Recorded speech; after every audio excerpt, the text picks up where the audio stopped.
ભગવાન કહે છે, દદામી બુદ્ધિ યોગમ તમ યેન મામ ઉપયાંતિ તે. એને હું બુદ્ધિ યોગ આપું છું, જે મને પ્રીતિપૂર્વક સ્મરણ કરે, ભજે છે. બુદ્ધિ યોગ મળે એટલે જીવ પાપ કરતા અટકે. બુદ્ધિ યોગ મળે એટલે જીવને ભગવાન સત્પ્રેરણા આપે કે ભાઈ અન્યાય કરવું નહીં અને અન્યાય સહન નહીં કરવાનું. જુલમ કરો નહીં અને જુલમ સહો નહીં. તો બાપજી અમારે તો જુલમ સહન કરવો પડે છે.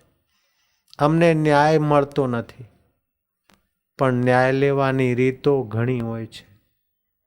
ઘણીવાર ધીરજ રાખીને ન્યાય લેવો પડે, ઘણીવાર નમ્ર થઈને ન્યાય લેવો પડે, કોઈ જગ્યાએ આંખ બતાવીને ન્યાય લેવો પડે, તો કોઈ જગ્યાએ હાથ જોડીને પણ ન્યાય લેવો પડે.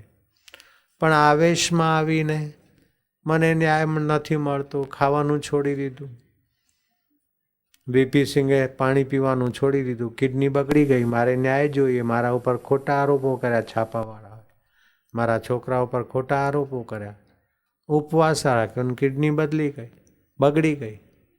ન્યાય લેવા જતાં પોતાની સાથે જ અન્યાય કર્યો. પ્રાઇમ મિનિસ્ટર હતા, પણ એ ન્યાય એમના ઉપર આરોપ તો થાય, રાજનીતિમાં આરોપ થાય, એમાં શું મોટી વાત છે. આપણે ભૂંડા કામ ના કરીએ, પણ કોઈ આરોપ આપણા ઉપર કરે તો અરે આપણને ન્યાય મળવો જોઈએ એમ કરીને આપણે દુઃખી થવાનું. ધીરજ રાખવી પડે. સાસુ તરફથી, વહુ તરફથી, દેરાણી તરફથી, જેઠાણી તરફથી, પડોશી તરફથી કદી અન્યાય થાય તો ન્યાય લેવા માટે બુદ્ધિ યોગનો આશ્રય લેવો જોઈએ. ભગવત પ્રેરણા પ્રાપ્ત કરીને ન્યાયનો માર્ગ શોધવો જોઈએ. એવું નહીં કે ચલો એણે આવું કર્યું, મારું હવે કોઈ નથી, ચાલો ટૂંકો ખાઈને મરી ગયા. હાલે આ મૂર્ખાતે પોતાની સાથે જ અન્યાય કર્યો. બીજા સાથે અન્યાય કરવું તો પાપ છે, પણ પોતાની સાથે અન્યાય કરવું તો મહાપાપ છે. અતિ ભૂખ્યા રહેવું એ અન્યાય છે, નથી ઠાંસીને ખાવું એ પણ અન્યાય છે, ન જેવી વાતોમાં ચિંતા કરવી એ પણ અન્યાય છે, અને બેદરકારી કરવી એ પણ અન્યાય છે. માતા પિતાનું હૃદય દુભાવવું એ પોતા માટે અન્યાય છે.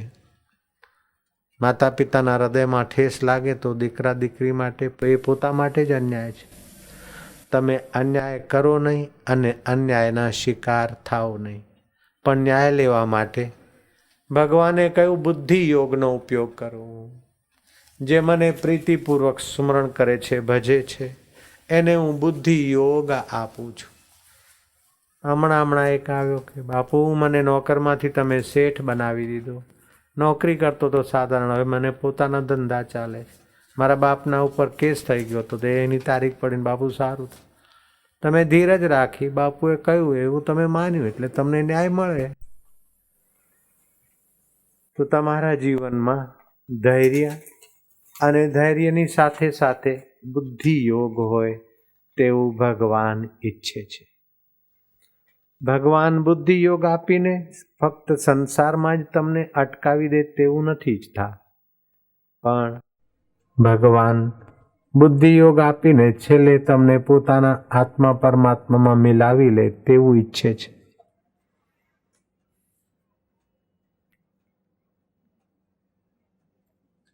ભગવાન શ્રી કૃષ્ણ કહે છે કે યોધો, ઉજ્જૈન નગરીનો બ્રાહ્મણ વણજ વ્યાપાર કરીને ખૂબ કમાતો, જે સતત કમાવામાં અને ભોગવવામાં લાગે છે, વિશ્રામ નથી કરતા, એ પણ પોતાની સાથે અન્યાય કરે છે.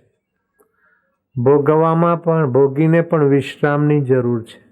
યોગીને આત્મવિશ્રાંતિ તો ભોગીને પ્રવૃત્તિથી વિશ્રાંતિ જોઈએ. ભોગી વિશ્રાંતિ ના પામે, પૈસા પૈસા પૈસા.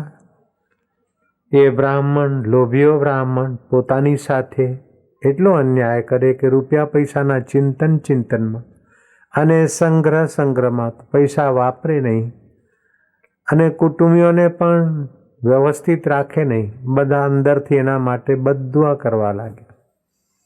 એ થોડો કમજોર થયો. એના જે પૈસા ઉઘરાણી હતા તે ઉઘરાણી આપનારા નન્નો ભણવા લાગ્યા. મુનિમોએ ચોરી કરી, કેટલાક દુશ્મનોએ રાજાને ફરિયાદ કરી. રાજાએ એના ઉપર ટેક્સ બેક્સ નાખીને થોડી સંપત્તિ હરી લીધી. એ બ્રાહ્મણને વધારે દુઃખ થયું. ખાવા પીવાનું છોડે એટલે વધારે ખિન્ન થયો. એમ કરતા કોઈ સત્સંગી સંતનો સેવક મળ્યો એને સદપ્રેરણા આપી. એ બ્રાહ્મણ સત્સંગમાં પહોંચ્યો અને એને કથા સાંભળી કે ગમે તેવી પરિસ્થિતિ આવી જાય પણ પોતાની સાથે અન્યાય નહીં કરવો જોઈએ. એનો અર્થ સીધો લઈને પોતાનો આત્માનો ઉદ્ધાર કરવો જોઈએ. બ્રાહ્મણને વિચારવાની તક મળી ગઈ. કામે હું ધન સંપત્તિ છોડીને જવાનું હતું. અત્યારે મારા કર્મો બદલાયા છે. રાજા લઈ ગયો લેણેદારો લેણે હું માગું છું આપતા નથી. કુટુંબીઓ મારાથી ઉપરામ થયા છે અને એવામાં પાછું મેં ખાવા પીવાનું છોડીને અન્યાય કર્યો હોય તો હું દુર્બળ થઈ ગયો. અરરરા ધનની પાછળ હું ગાડો થયો. દિવસ ન જોયા રાત ન જોયા, મારું ના જોયું તારું ના જોયું, છેવટે છોડીને મરવાનું. ધિક્કાર છે મારી બુદ્ધિને. ના, હવે હું ભગવાનના શરણે જઈશ. ગમે તેવી પરિસ્થિતિ આવે પણ હું અન્યાયનો માર્ગ નહીં લઉં. પોતાની સાથે અન્યાય નહીં કરીશ. પોતાને હું દુઃખી નહીં કરીશ. અધઃ એ બ્રાહ્મણની બધી જ સંપત્તિ લૂંટેરાઓએ લૂંટી લીધી અને કુટુંબીઓને તક મળી. એ લોકોએ પણ એ બ્રાહ્મણને મેણા માર્યા અને કાઢી મૂક્યો ઘરથી. ક્યાં તો બે દુકાનોનો માલિક, મોટા મોટા ગોદામોનો માલિક અને ઘરે ખાવા માટે ફાંફા પડે. છતાં એ બ્રાહ્મણ કહે છે કે વાહ પ્રભુ, મારા કુટુંબનો મોહ તોડવા માટે કુટુંબીઓએ આવો વ્યવહાર કર્યો એ સારું જ કર્યું છે. હવે તો હું સંન્યાસ લઈ લઉં. ઘરમાં રીબાઈને મરું એ સારું નહીં.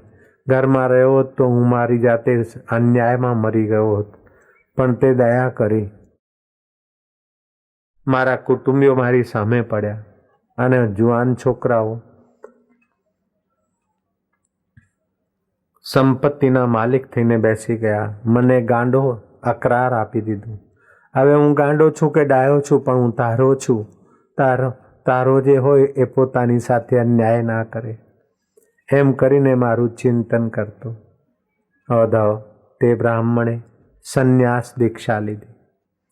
બ્રાહ્મણના કેટલાક પૂર્વકાળના શત્રુ હતા. તે લોકોએ આખા ઉજ્જૈન નગરીમાં પ્રચાર કર્યો કે જુઓ, પૈસા કમાઈને ભેગા કર્યા અને હવે પૈસા જતા રહ્યા તો કમાવાનો ધંધો બીજો કર્યો. હવે સાધુ થઈ ગયો, મફતના રોટલા ખાવા એમ કરીને મેણા આપતા. છતાં એ બ્રાહ્મણ પોતાની સાથે અન્યાય નથી કરતો કે મેણા આપે છે તો આપે. પેટને ખાડો ભરવા માટે હું ભિક્ષા માગું છું. ભિક્ષા માગીને નદી કિનારે આવીને ભગવાનનું સ્મરણ કરીને ખાઉં છું. છતાં એ બોલે છે મારા પાપ ધોવે છે, એ બોલે છે એમનું સાંભળીને હું દુઃખી શું કરવા થો.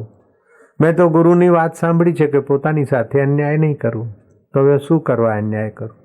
જે હરી ઈચ્છા એ બાને મારા પાપોનો ક્ષય થાય છે. લોકો કહે છે મોટો આવ્યો પાપોનો ક્ષય થાય. તને અસર તો થતી નથી, તારું ટેરવું જ નથી, આમ છે તેમ છે. કે ભાઈ ભલે બરોબર છે.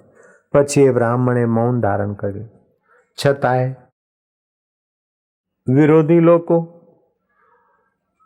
ઉદંડ લોકો એની નજીક આવતા અને ત્યાં અધો વાયુ છોડતા, ત્યાં શરીરની બદબૂવાળી હવા છોડતા. એ ખાતો એને પાછળથી કોણી મારે કે કેમ અલ્યા શેઠ, ક્યાં ગયું તારું શેઠપણું? ક્યાં ગઈ તારી 2 દુકાનો, તારું ગોદામ? ક્યાં ગયા તારા લાખો રૂપિયાના ડગલા? બસ તારા ભાગ્ય ફૂટ્યા. એ બ્રાહ્મણ મૌન રાખતો ને અંદર કહેતો કે ભાગ્ય ફૂટ્યા કે ભાગ્ય સંધાયા એ તો શરીરના છે. મારો તો આત્મા અમર છે અને આત્માને તો કોઈ કંઈ છે જ નહીં. આત્મા તો પરમાત્માનો છે અને શરીર તો સંસારનું, ધન પણ સંસારનું. આ લોકો શરીર સાથે અથવા મારા મન સાથે અન્યાય કરે પણ હું મારી સાથે અન્યાય નહીં કરીશ. હું તો આનંદ સ્વરૂપ પરમાત્માનો છું. પરમાત્મા તમે મારા છો. આખું ગામ વિરોધી, લોકો વિરોધી, પણ એને મારા નામનો આશ્રય લીધો અને એનું મન મુજ ચૈતન્ય પરમાત્મામાં લાગવા લાગ્યું. તમામ કઠણ પરિસ્થિતિઓમાંથી એનું પ્રારબ્ધ પસાર થતું હતું. છતાંય ઉદ્ધવ એ ઉજ્જૈનના બ્રાહ્મણે, ભાગવતના 11મા સ્કંદમાં કથા આવે છે, ઉજ્જૈનના બ્રાહ્મણે કદી પોતાને હેરાન કરવાનું ના વિચાર્યું, ટૂંકો ખાઈને મરી જવાનું ના વિચાર્યું, હાય રે હાય હું દુઃખી છું એમ ના વિચાર્યું, મારી સાથે અન્યાય છે એમ ના વિચાર્યું, પણ મારી સાથે મારો આત્મા ચૈતન્ય અમર પરમાત્મા છે અને આ સંસારના તો અનુકૂળતા અને પ્રતિકૂળતા, નિંદા અને પ્રશંસા તો સંસારના પ્રસંગો છે, પણ સંસારને નિહાળવાવાળો તું મારો ને હું તારો. એવી રીતે પોતાને મારા ચરણે લઈને ન્યાય પ્રાપ્ત કરતો હતો. તો ઘણીવાર ધીરજથી ન્યાય પ્રાપ્ત થાય છે, તો ઘણીવાર પ્રેમથી ન્યાય પ્રાપ્ત થાય, કેટલીક જગ્યાએ રીસાઈ જઈએ તો ન્યાય પ્રાપ્ત થાય, કેટલીક જગ્યાએ ત્યાગથી ન્યાય પ્રાપ્ત થાય. તો આ બ્રાહ્મણનો પ્રારબ્ધ એવો હતો કે એણે બધી ત્યાગ વૃત્તિ અપનાવી અને પોતાની સાથે ન્યાય પ્રાપ્ત કર્યો. ત્યાગાત શાંતિ નિરંતરમ, ત્યાગથી એણે ન્યાય પ્રાપ્ત કર્યો. મનુષ્ય જીવનની સાથે ન્યાય છે કે જીવને પોતાના આત્માનું સુખ એવું મળે કે બહારની ગમે તેવી પરિસ્થિતિ આવે તો હૃદય ડગે નહીં. મેરુરે ડગે પણ જેના મનડા ના ડગે રેજી. પોતાની સાથે એ બ્રાહ્મણે ત્યાગ દ્વારા ન્યાયનો પ્રસાદ પ્રાપ્ત કર્યો.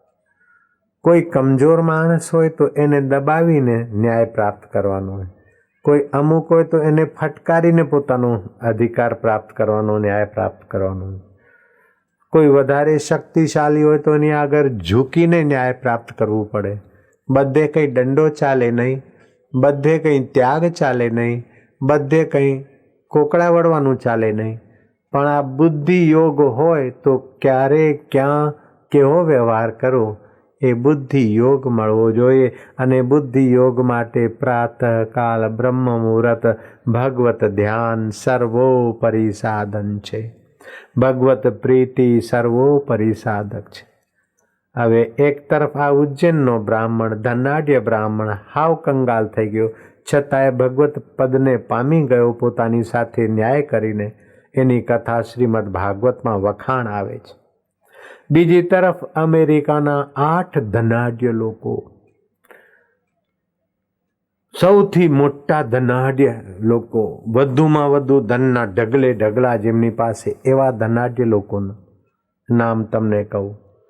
મોટામાં મોટી સ્ટીલ કંપનીનો માલિક ચાર્લ્સ છોબ્બે એ કંગાળ થયો ને હાય મારા પૈસા જતા રહે, મારા પૈસા જતા એમ કરીને મરી ગયો.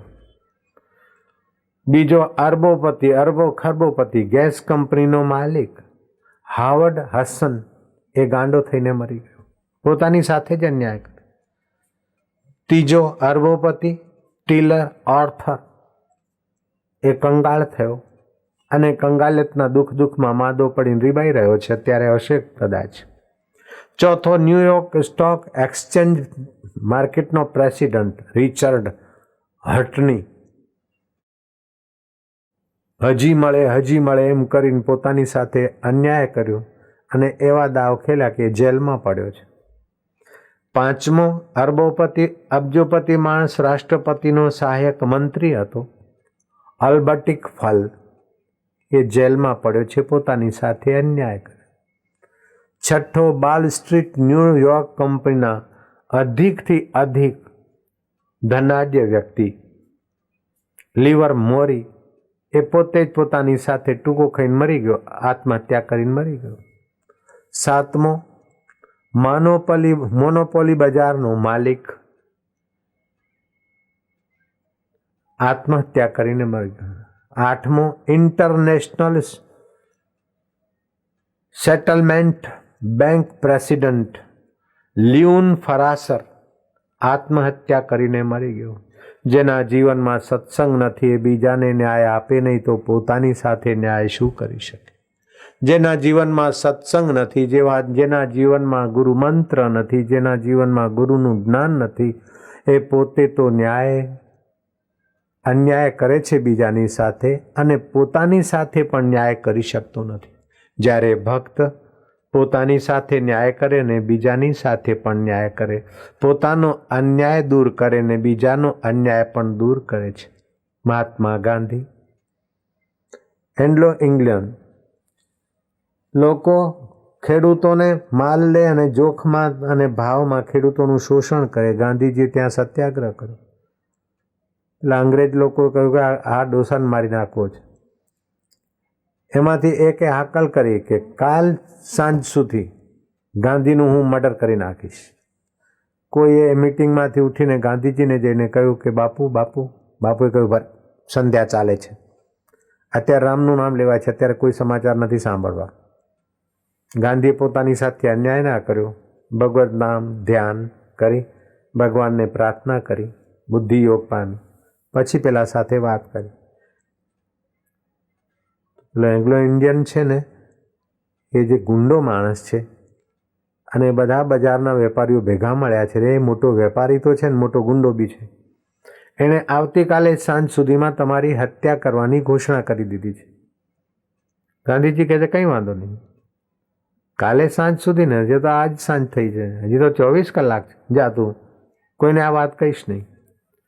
ગાંધીજી પોતાનો નિત્યક્રમ કરી, જમી કરી, જરા ટહેલી, પથારીએ સૂવા પહેલાં રાત્રિનો સમય હતો અને તે બજારનો જે મોટો માર્કેટનો મુખ્યો, મોટો વેપારી, મોટો ગુંડો, એનું બારણું ખખડાવ્યું.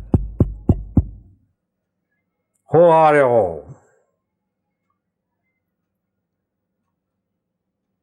મોહનલાલ.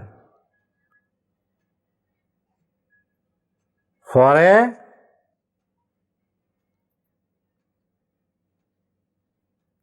ક્યાં મોહનલાલ કરમચંદ ગાંધી. પેલો કે મેં તો એમની હત્યા કરવા માટે આજે ચેલેન્જ કર્યું છે ને આ મારા ઘરે આવી ગયો.